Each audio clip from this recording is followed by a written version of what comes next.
O bebé chorava sozinho na escuridão profunda do quarto.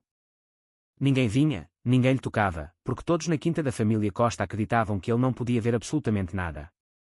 Mas a verdade que Mariana Silva estava prestes a descobrir iria estilhaçar essa mentira cruel e colocar a sua própria vida num perigo mortal. Tinha chegado à imponente quinta no Estoril apenas 3 horas antes, com o estômago a dar nós de fome e as mãos a tremer de nervosismo e exaustão. Precisava daquele trabalho com uma urgência que lhe cortava a respiração. A viagem de 2 horas desde Setúbal tinha consumido o último euro que possuía, uma moeda que agora parecia um peso inútil no fundo do seu bolso. Cada passo que dava nos jardins meticulosamente cuidados da propriedade parecia um passo para um mundo alienígena, um universo de riqueza e frieza que contrastava brutalmente com a sua realidade. É a 10ª em 3 meses, informou a Rui Costa, sem sequer levantar os olhos dos papéis espalhados sobre a sua secretária de mogno maciço. A voz dele era grave, polida, mas carregada de uma lassidão que ia para além do simples cansaço. O meu filho, Diogo, tem 8 meses e nasceu cego. A última ama demitiu-se há 3 dias. As outras não aguentavam estar perto dele. Rui Costa era um dos empresários mais temidos e respeitados de Portugal, um titã no seu campo, mas as olheiras profundas que marcavam o seu rosto revelavam algo muito pior do que noites mal dormidas, revelavam uma derrota íntima, uma fratura na armadura que todos julgavam impenetrável. Eu não vou fugir, respondeu Mariana com uma firmeza que surpreendeu até a si mesma. A sua voz ecoou ligeiramente no silêncio opressivo do escritório. Ela conhecia aquela dor de perto, uma ferida antiga que nunca cicatrizara completamente. A sua irmã mais nova também nascera cega e morrera nos seus braços aos 5 anos de idade, deixando um vazio que o tempo nunca conseguiu preencher. Rui levou-a por corredores longos e vazios, cujas paredes estavam adornadas com arte que valia mais do que ela alguma vez ganharia na vida. O silêncio era tão denso que se podia quase tocar. Pararam em frente a uma porta de carvalho fechada no final do corredor. Não entre sem necessidade, disse ele, com o tom a roçar a ordem. Ele está melhor sozinho. Mariana começou as suas tarefas, limpando a casa imaculada com um zelo desesperado. 2 horas depois, um som cortou o silêncio. Um choro abafado, fraco, quase um gemido de resignação. Vinha do quarto do bebé. O seu coração apertou-se. Ignorando a ordem de Rui, empurrou a porta com cuidado. Diogo estava no seu berço, completamente só, com o rosto pequeno e avermelhado de tanto chorar. As suas roupas estavam amarrotadas e a fralda suja, um sinal claro de que ninguém lhe tinha pegado há horas. Um odor acre pairava no ar. A negligência era palpável. Mariana entrou e, sem hesitar, levantou-o. O pequeno corpo enrijeceu-se por um instante e depois agarrou-se a ela com uma força desesperada, como um náufrago a uma tábua de salvação. Calma, meu pequenino, sussurrou ela, embalando-o suavemente. Está tudo bem agora. O sol da tarde, dourado e quente, entrou pela janela ampla, iluminando as partículas de pó que dançavam no ar. A luz incidiu sobre o seu crucifixo de prata, que brilhou com um clarão intenso. E então, aconteceu. Diogo virou a cabeça. Os seus olhos, supostamente vazios, seguiram a luz. Mariana sentiu o coração parar de bater por um segundo. Com a respiração suspensa, moveu lentamente o crucifixo para a esquerda. Os olhos do bebé seguiram-no. Para a direita. Seguiram-no de novo. Meu Deus, sussurrou ela, enquanto lágrimas quentes lhe escorriam pelo rosto. Tu consegues ver. A revelação atingiu-a com a força de um golpe físico. Aquele menino não era cego. Alguém tinha mentido, e essa mentira hedionda tinha condenado um bebê inocente a viver abandonado na escuridão, privado de toque e de afeto. Mas agora, com a verdade a brilhar tão intensamente como o seu crucifixo, surgia a pergunta mais aterradora de todas: quem beneficiava com aquela mentira e o que lhe aconteceria a ela, uma completa estranha, agora que tinha descoberto o segredo? Mariana fechou a porta do quarto de Diogo com as mãos a tremer violentamente. O crucifixo de prata ainda balançava no seu pescoço, um pêndulo a marcar um tempo de incerteza e perigo. A sua mente era um turbilhão de perguntas sem resposta, cada uma mais assustadora que a anterior. Aquele bebê tinha seguido a luz, tinha reagido, tinha visto. Mas se Diogo não era cego, por que é que Rui Costa, um dos homens mais poderosos e inteligentes de Portugal, vivia convencido do contrário? Respirou fundo, tentando acalmar o galope do seu coração. Precisava daquele emprego. Não podia dar-se ao luxo de levantar suspeitas logo no primeiro dia, mas a verdade que acabara de descobrir queimava-lhe por dentro como fogo vivo. Na cozinha vasta e moderna, encontrou uma mulher mais velha, de ar austero, a limpar a louça com gestos mecânicos. Deve ser a nova, disse a mulher, sem se virar. Sou a Maria Antunes. Trabalho aqui há 20 anos. muito prazer, sou a Mariana Silva. Maria Antunes olhou-a de soslaio, os seus olhos a avaliá-la. 20 empregadas passaram por esta casa nos últimos 6 meses. Nenhuma dura mais de 2 semanas, sabe porquê? Por causa do menino. As amas especializadas que o Sr. Rui contrata dizem que ele é inquietante. Que nunca chora quando devia, nunca se mexe como os outros bebés, nunca reage. Como se estivesse vazio por dentro. Eu cuido dele quando não há mais ninguém, mas, fez uma pausa, secando as mãos num pano. É difícil. Um arrepio percorreu a espinha de Mariana. O que ela tinha visto era precisamente o contrário. Diogo não estava vazio, ele tinha reagido, tinha mostrado vida. E você, o que acha? Perguntou Mariana em voz baixa. A senhora cuida dele quando não há ninguém. O que é que notou? Maria Antunes desviou o olhar, focando-se num ponto indefinido na parede. Acho que há coisas nesta casa que é melhor não questionar, respondeu, num tom que soava mais aviso do que aconselho. Faço o que posso por ele, mas aquele menino. É melhor deixá-lo em paz. Naquela noite, Mariana não conseguiu dormir. As palavras de Maria Antunes ecoavam na sua cabeça. Por volta das 2 da manhã, ouviu um choro abafado. Era Diogo. Descalça, saiu para o corredor. A quinta estava mergulhada numa penumbra silenciosa e intimidadora. Quando chegou à porta do quarto, viu que estava entreaberta. Empurrou-a com cuidado e entrou. Diogo chorava no seu berço, com o rosto congestionado e os pequenos punhos cerrados de angústia. Mariana sentiu uma pontada no peito. Há quanto tempo estaria ele a chorar, sozinho naquela escuridão? Pegou-lhe ao colo. O seu choro acalmou-se gradualmente, transformando-se em soluços suaves. Mariana embalou, cantarolando uma canção de embalar que a sua mãe lhe cantava. E então, sob a luz tênue da lua que entrava pela janela, Diogo estava a olhá-la. Não com os olhos vazios de alguém cego, mas com o olhar curioso e profundo de uma criança que via o mundo pela primeira vez. Este bebê não é cego, pensou Mariana, com uma certeza avassaladora. E alguém mentiu deliberadamente para fazer o Sr. Costa acreditar que o filho vivia na escuridão. Quem te fez isto? Sussurrou ela, acariciando o cabelo macio de Diogo. Um ruído súbito sobressaltou-a, passos pesados no corredor. A porta abriu-se derrompante. Rui Costa apareceu no umbral, a sua silhueta recortada contra a luz fraca do corredor. A sua expressão era uma mistura de surpresa e fúria contida.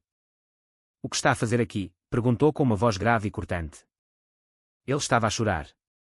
Não o podia deixar sozinho, disse Mariana, o coração a bater descontroladamente. Rui caminhou na sua direção e arrancou-lhe o bebê dos braços com um movimento brusco. Eu disse-lhe para não entrar sem a minha permissão. Diogo começou a chorar de novo, estendendo as mãozinhas na direção de Mariana, mas Rui ignorou, o seu rosto uma máscara de dor e raiva. Na manhã seguinte, ainda abalada, Mariana procurou Maria Antunes. Aquele menino chora todas as noites desde que nasceu, e ninguém faz nada. Por quê? Perguntou diretamente.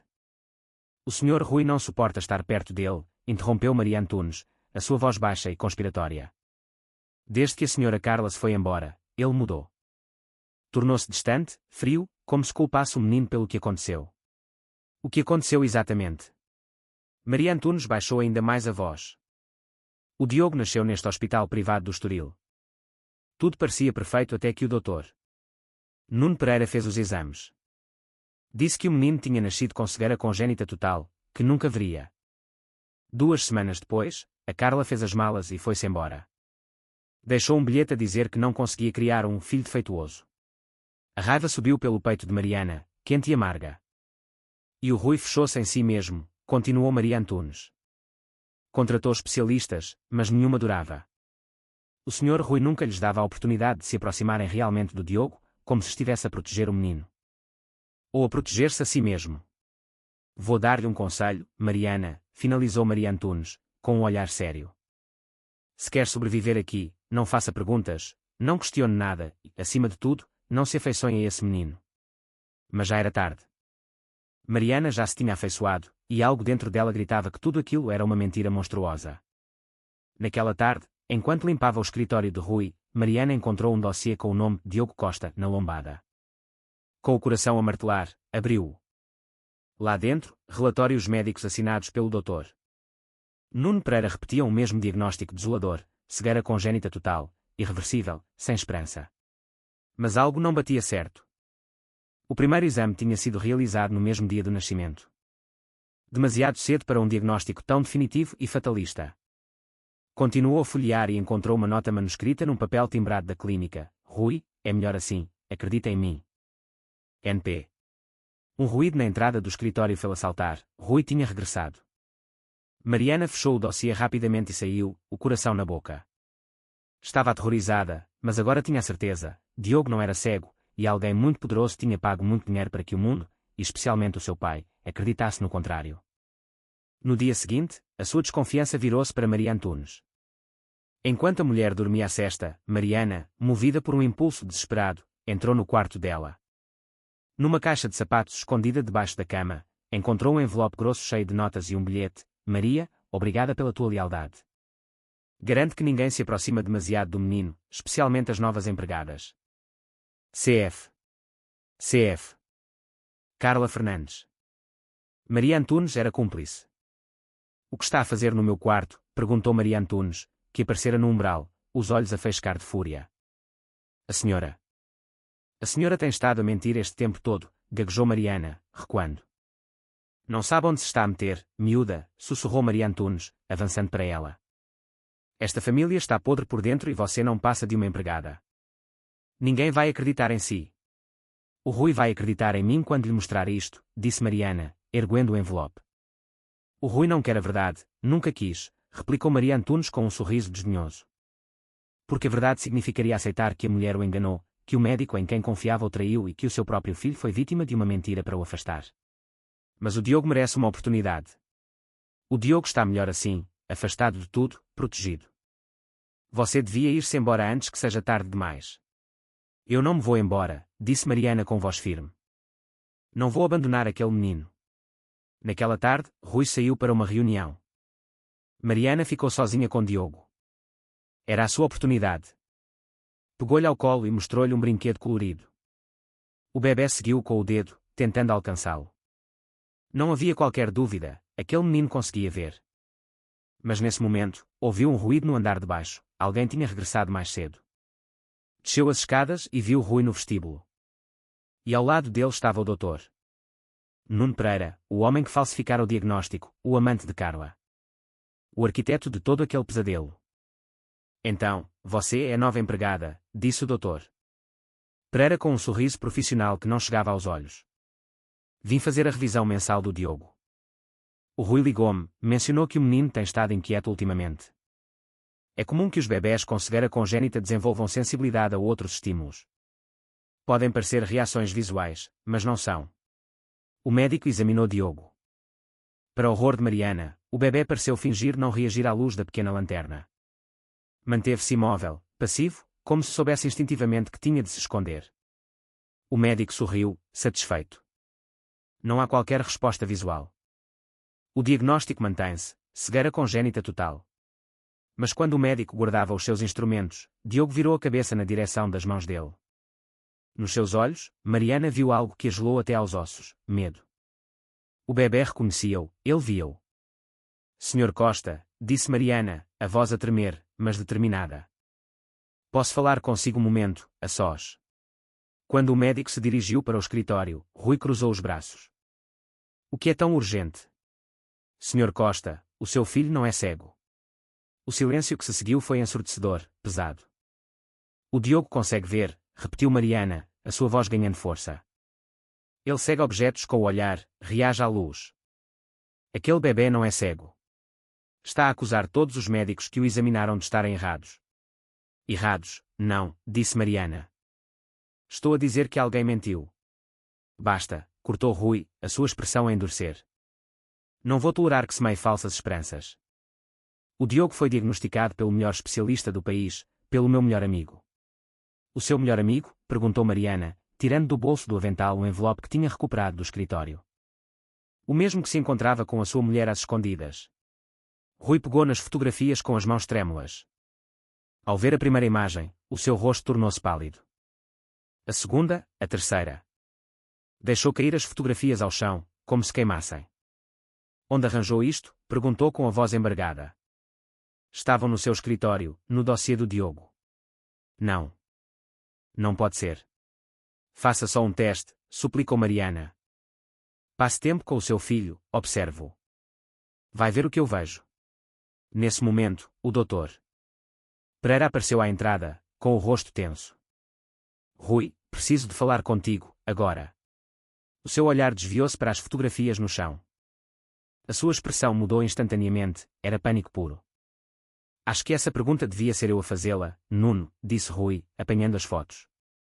Rui, esta mulher está a tentar manipular-te, não sei o que quer, mas está a mentir.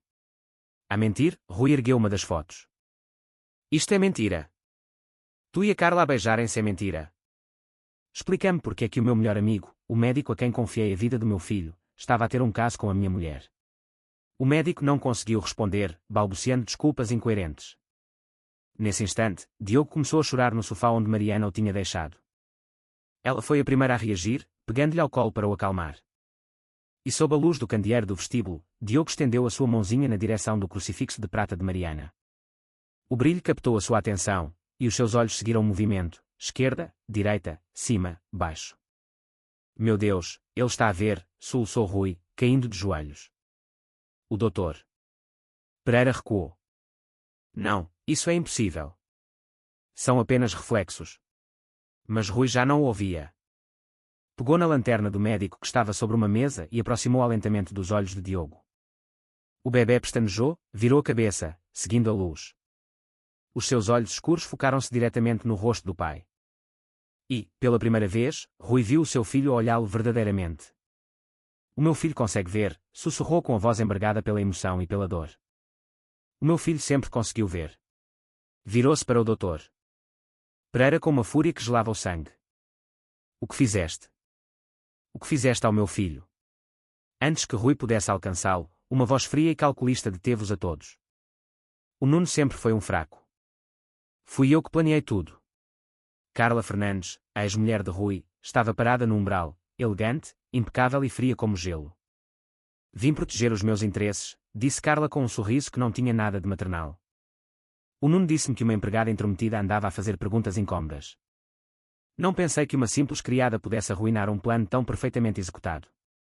Mentir sobre a saúde do nosso filho era um plano, sussurrou Rui, incrédulo. Era necessário, encolheu os ombros Carla. Eu nunca quis um filho. Mas tu insististe num herdeiro. Por isso, tive-o. Mas não ia arruinar a minha vida por causa de um bebê. Mariana apertou Diogo contra o peito, cobrindo-lhe os ouvidos para o proteger da crueldade daquelas palavras. Então, o Nuno e eu elaborámos um plano simples. Se a criança nascesse defeituosa, eu teria uma desculpa perfeita para me ir embora, continuou Carla. Ninguém me julgaria.